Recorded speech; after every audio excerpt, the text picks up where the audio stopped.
êtes là, comment, qu'est-ce que tu as dit, c'est pas bien, etc. Vous savez ce que vous pouvez promouvoir? Du bégaiement, du mutisme, du bafouillage. Parce que l'enfant, ce dont il a besoin, c'est qu'on lui donne le bon modèle. Peut-être qu'il va prendre dès la première fois, peut-être qu'il faudra lui redire 2-3 fois, mais au bout de 2-3 fois, il aura bien dans sa tête le modèle correct et il parlera correctement. Si vous êtes là à dire « c'est pas bien, reprends, répète, on dit pas ça », vous mettez de la peur sur la parole.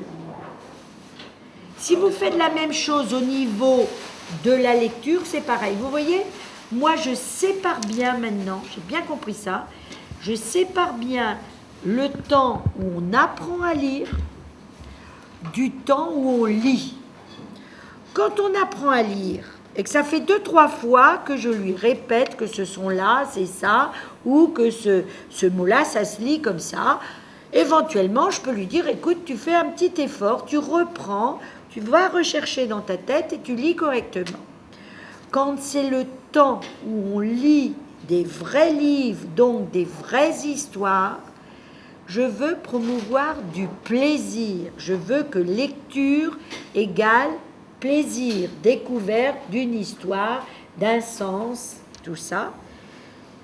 Même si ça fait la 3e fois, la 10e fois qu'il bute sur un mot, je lui redonnerai le mot sans aucun commentaire et surtout pas des commentaires désobligeants.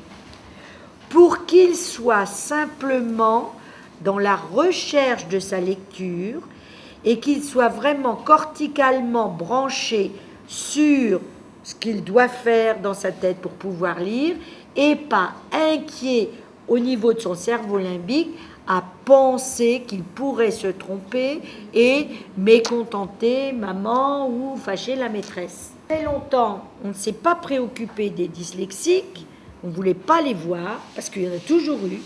Et puis maintenant, je dirais, chaque fois qu'un enfant fait un 7 à l'envers, il est dyslexique. Non, c'est pas ça être dyslexique. D'abord, la définition de l'OMS, c'est 2 ans de retard par rapport à l'âge normal de la lecture. Ça veut dire qu'avant 8 ans, théoriquement, on ne peut pas poser un diagnostic sûr. On peut dire cet enfant a un fonctionnement qui n'est pas forcément idéal pour apprendre à lire. Vous savez pourquoi? Parce que les méthodes de lecture actuellement valorisent plus le chemin du phonème au graphème que le chemin inverse.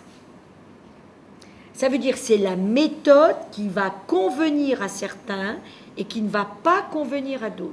Donc on sait parfaitement que quand un enfant a une mauvaise conscience phonologique, qu'il a du mal à répéter des mots sans sens, par exemple si je dis ripatiquer et il me dit tapaki, ça veut dire qu'il ne réentend pas dans sa tête.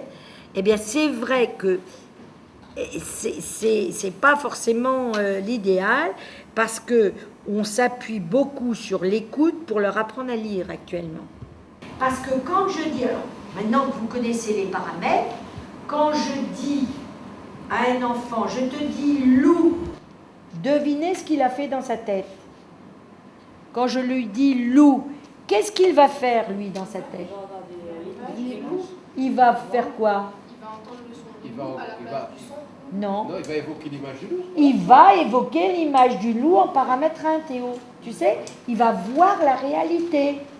Est-ce que lorsque vous voyez un loup, vous pouvez penser au loup?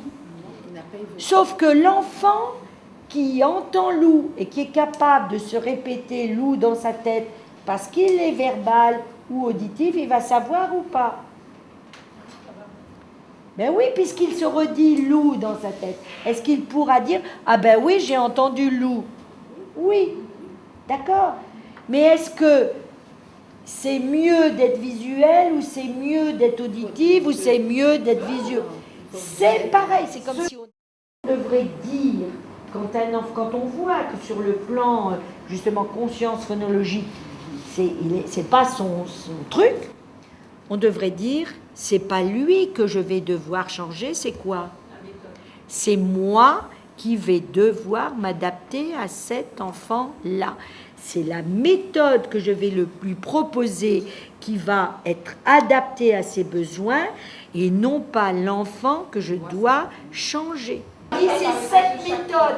C'est pour ça que je dis, on peut changer la méthode, on retrouvera toujours des enfants en difficulté, ce ne sera plus les mêmes. Il faut les comprendre. C'est qu'on leur a dit, prenons une jeune maîtresse, on leur a dit que c'est comme ça qu'il faut faire.